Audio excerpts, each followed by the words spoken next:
안녕하세요. 쌤팍의 실전 IT 쌤팍입니다.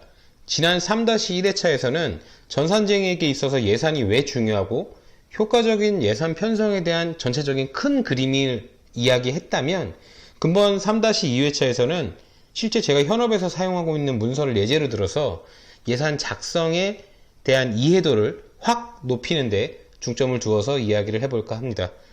이번 3-2회차에도 우리 100만 전산쟁이 분들의 가열찬 관심 부탁드리겠습니다.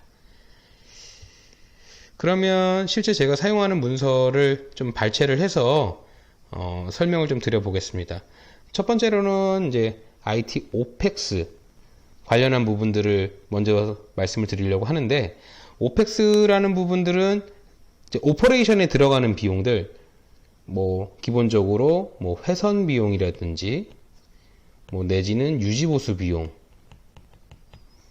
등과 같이 IT 서비스를 운영하는 데서 필수적으로 들어가는 소모성 비용이라고 생각을 하시면 될 것 같아요.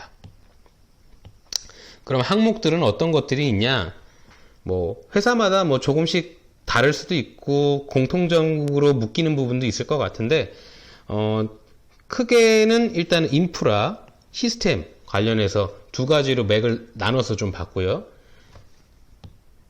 인프라 쪽에 있는 그런 예제를 보면 항온항습기, 유지보수 비용, UPS 유지보수 비용, 백신, 그리고 스팸 유지보수 비용, 저희 무선 인증 서버 유지보수 비용, 원격 지원, 그리고 불법 소프트웨어 유지보수, 서버 유지보수, 그리고 여기 금액이 좀 많이 나가는 부분인데, 저희 토너랑 잉크에 대한 그런 소모성 부품, 소모성 비용, 토너랑 잉크 비용들, 그리고 그 외에 수리비라든지 짜잘한 부품 같은 것들 들어가는 그런 소모성 비용들, 렌탈 비용, 프린터 렌탈 비용, 그리고 OS 세팅 비용 같은 거, 네트워크 유지보수 비용, 그리고 회선 비용 등등이 들어갈 수 있다고 볼 수 있고요. 시스템 쪽도 비슷합니다. 시스템 쪽 같은 경우에는 이제 유지보수 비용이라든지 다 유지보수 비용 이 대부분인데, 틀린 거는 좀 특이할 만한 거는 이제 저희가 트레이닝 비용, 교육 비용을 좀 이쪽에다가 좀 잡아놨어요. 사실 회사에서 이 교육비라는 부분들을 좀 안 잡아놓게 되면 나중에 어디 외부 교육이라든지 또는 라이센스, 본인 라이센스 취득할 때 들어가는 그런 경비 부분들 있잖아요. 그런 것도 사실 자기 돈 내고 들어가는 게 좀 아깝잖아요. 그래서 요런 트레이닝 피에 대한 부분들을 좀 예산으로 잡아놓으면 나중에 좀 활용하기 좀 좋으실 것 같아요. 해서 요런 항목들에 대해서 정리를 쭉 하고 난 다음에, 여기 지금 들어가 있는 이런 추가 항목 부분들은 뭐냐면, 지급 수수료 전산 유지보수, 일반 소모품 전산 소모품, 임차료 전산기기, 이런 것들은 무엇이냐 하면, 재경부에서 장부에다가 기입을 할 때 쓰는 계정이라는 부분이거든요. 근데 이거를 왜 IT가 알아야 되냐? 사실 이 예산이라는 부분들은 결과적으로는 장부에 들어가가지고 기입이 돼야 되는 부분인데, 그런 부분들을 사전에 재경부랑 조율을 해놓으면 나중에 리포트를 재경부에서 만들 때 누락되는 부분이나 이 계정이 틀린 부분으로 인해서 누락되는 부분이나 이런 것들 미연에 좀 방지하고자, 저는 추가적인 재경부 쪽 계정에 대한 부분들을 여기다 미리 기입을 다 해놔버려요. 재경부 쪽이랑 사전에 조율을 해서. 이렇게 해놓으면 나중에 서로 얘기하기 참 좋거든요. 해서 이 부분들은 아마 좀 간과하시는 분들이 좀 있으실 수도 있을 것 같은데, 경험상 저는 이걸 해놓으면 좋더라고요. 그 다음에 이제 녹색으로 표현된 2019년 버짓이라는 게 뭐냐? 간단합니다. 예를 들어서 첫 번째 항목인 항온항습기 유지보수 비용, 2019년도에 170만 원이라는 금액이 책정이 된 거예요. 그거를 표현을 해준 거고, 이 0.2%라는 부분은 뭐냐 하면 요런 항목들을 쭉 합쳐서 예를 들어서 100만 원인데 그 중에 항온 항습기에 포함되어 있는 예산의 퍼센테이지는 0.2%야 라는 부분으로 이해를 하시면 될 것 같습니다. 그리고 옆에 월들을 이렇게 쭉 표시를 했는데 2019년도 1월, 2월, 3월, 4월 쭉 해서 이제 12월 달까지 이렇게 가겠죠.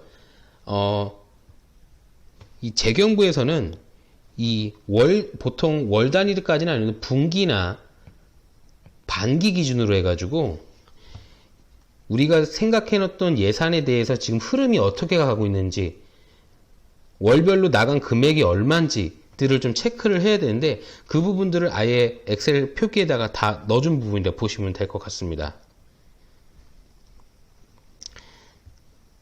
보시면 이제 오펙스에서 이제 이어지는 부분이라 보실 수 있는데, 여기 보면 이제 그 앞전에 얘기 드렸던 이제 월별로 쭉 진행한 부분들이 12월 달까지 다 넘어가게 되면, 다음으로는 말씀드릴 게 이제 버젯에 대한 포캐스트 요 칼럼에 대해서 좀 설명을 드리려고 하는데, 이거는 뭐냐면 예산 대비 실사용 한 게 어떻게 되는지 현황을 보고자 하는 거예요. 보시면 SAC 메인터넌스 비용의 2019년도 서버 액세스 컨트롤 그 항목이거든요. 저희 이제 접근 통제 부분들이 좀 예산에 좀 잡힌 부분이 있어서 그 접근 통제에 대한 부분이 예산이 750만 원이 잡혀 있는데 아직까지는 돈을 한 푼도 안 쓴 거예요. 이게 6월 기준이었거든요. 6월까지는 돈을 한 푼도 안 써서 예산이 지금 쓴 거는 하나도 없다. 그리고 그 예산에 대한 부분들은 다 본사에 귀속돼 있다라는 뜻이라고 보시면 되실 것 같아요. 그러니까 예산 대비 실제 사용이 어떻게 됐고 지금 남은 예산이 얼마야 라는 것을 알아보기 위한 칼럼이다 라고 버젯앤 포캐스트 칼럼을 이해하시면 좋을 것 같고요. 옆에 본사 지점 1, 2, 3 쭉쭉쭉쭉 나간 부분은 뭐냐 하면 금액들 중에서 보면 본사 쪽 그러니까 IT팀 보통 여기서 이제 여기로 말하는 본사라는 건 이제 IT라고 생각하시면 될 것 같은데 IT에서 이 예산에 대한 금액을 100% 다 사용을 한다 라고 생각하시는 거에 대한 표기라고 보시면 되고, 근데 예를 들어서 인사 시스템에 대한 유지보수 비용을 다 보면 본사 지점 1, 2, 3, 4 이렇게 쭉 나눠서 표기를 했는데 이걸 왜 그러냐, 이 지점에서 이 시스템을 쓰고 있는 사람들이 있을 거 아니에요. 그럼 비용을 n분의 1로 이제 나눠주는 거라고 보시면 되겠죠. 왜냐하면 예산 자체도 이 지점별로 다 이렇게 또 할당이 돼 있는 부분이라 그런 부분들을 여기다 퍼센테이지로 표기를 한 거다라고 생각을 하시면 됩니다. 근데 지금 제가 설명하는 이렇게 본사냐 지점이냐 이런 식으로 이렇게 나누는 부분들은 재경팀의 생각에 따라서 조금씩 차이가 날 수 있으니까 이런 부분들은 재경부랑 먼저 협의를 해보시는 게 좋을 것 같아요. 이렇게 안 하는 데도 있을 거거든요. 해서 이제 오펙스에 대한 부분을 말씀드렸다고 하면 다음은 카펙스. 얘가 뭐냐? 고정 자산. 고정 자산이라니까 말이 좀 어려운데 쉽게 말하면 이 물건을 삼으로 인해서 우리의 영업 활동에 도움이 되는 그런 실질적인 물건이다 라고 생각을 하시면 될 것 같아요. 예를 들면 피자집에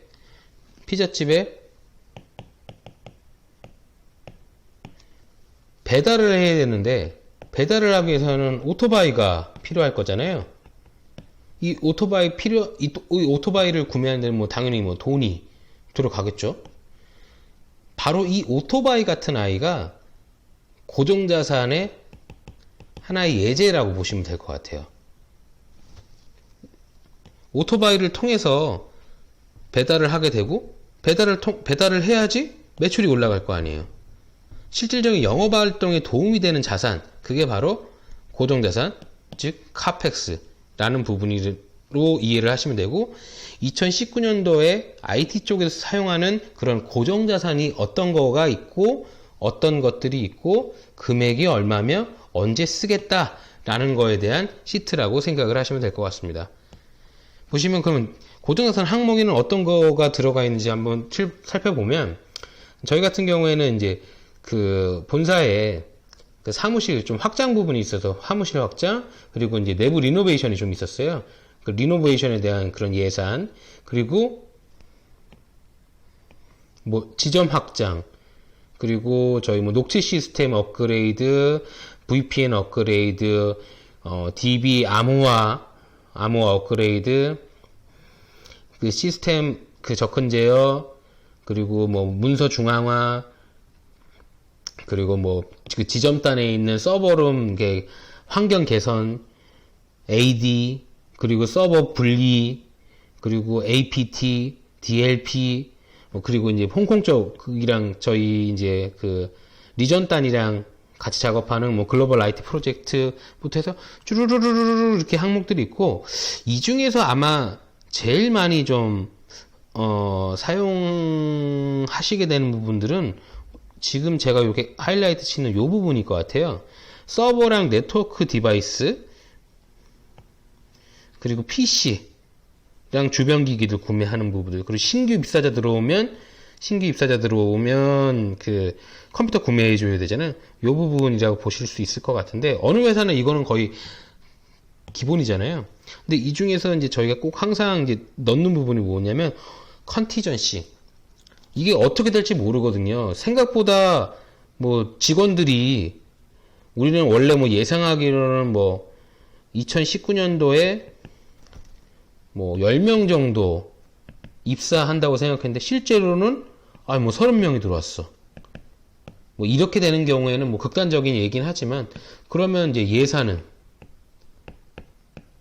그래서 어느 정도는 전체 금액에 예를 들어서 100만 원이라 치면 그 중에서 뭐 5에서 10% 정도는 컨티전시, 비상시에 쓸 수 있는 금액으로 좀 잡아놔야 된다라는 부분을 여기다 표기한 거라고 보실 수가 있습니다. 해서 뭐 이런 것들이 이제 카펙스의 항목으로 들어간다고 보시면 큰 무리는 없으실 거예요. 아무래도 카펙스 항목이 금액이 더 크죠. 뭐 시스템을 새로 개발한다든지, 뭐 없는 거를 만든다든지, 뭐 이런 부분들이기 때문에 이 금액에 대한 좀 포지션이 좀 큽니다. 그리고 요거 하면서 카펙스 쪽은 예산을 하면서 항상 꼭 같이 생각해야 되는 부분들이, 이게 장부에 기입될 때 그 고정자산에 등록이 되게 되면 감가라는 부분이 있어요. 감가상각. 이 감가상각을 언제부터 돌릴 건지, 이 부분에 대한 부분도 좀 고려를 해 주셔야 돼요.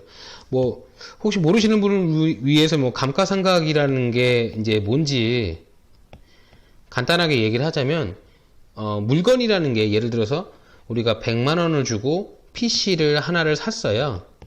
근데 샀을 때는 100만 원이지만 이게 시간이 지난다고 뭐 1년, 2년 이렇게 시간이 지나갈수록 이 최초 샀던 이 100만 원에 대한 이 가치가 계속 유지되는 게 아니잖아요. 시간이 지날수록 금액은 떨어지겠죠. 뭐 이런 식으로. 뭐 우리 중고차 생각하시면 되잖아요. 처음에 살 때는 새 차였지만 사는 순간부터는 이제 금액이 많이 떨어지잖아요. 바로 그런 부분이 이제 감가상각이라고 생각을 하시면 되고, 요게 보통 일반적인 항목들은 한 5년 정도를 이 물건이 이제 가치를 좀 둬요. 물론 항목에 따라서 5년, 10년짜리도 있지만 일반적으로는 5년인데, 5년이 지나고 나면 이 물건에 대한 가치는 1,000원이야. 뭐 요 정도로 바뀌게 되거든요. 이게 이제 감가라는 부분에 대해서 간략하게 설명을 드린 건데, 감가를 왜 알아야 되냐? 특히 이런 시스템들, 뭐 시스템 업그레이드 하고 뭐 이런 부분들 보면 이 프로젝트가 언제 끝나느냐에 따라서 이 감가 시작일이 달라질 수 있거든요. 그렇기 때문에 이 감가 시작일에 대한 부분을 재경이랑 확인을 꼭 하셔야 된다고 말씀을 좀 드리고 싶고요. 마지막으로는 이제 카펙스도 특별히 뭐 오펙스랑 다르지는 않고요. 양식은 거의 유사합니다. 항목이 뭐야? 그래서 토탈 2019년도 예산이 얼마야? 몇 월 달에 나가는 거야? 뭐 이렇게 정리를 하신다고 보시면 되는 거죠. 이번 회차는 그 IT 예산에 관련된 이야기를 좀 나눠 봤는데요. 다음 회차는 전산쟁이라면 이제 피해갈 수 없는 바로 헬프데스크에 대해서 주제를 좀 잡고 이야기하는 시간을 좀 가져보도록 하겠습니다. 구독, 좋아요로 쌤팍의 실전 IT 힘을 실어주십시오. 감사합니다.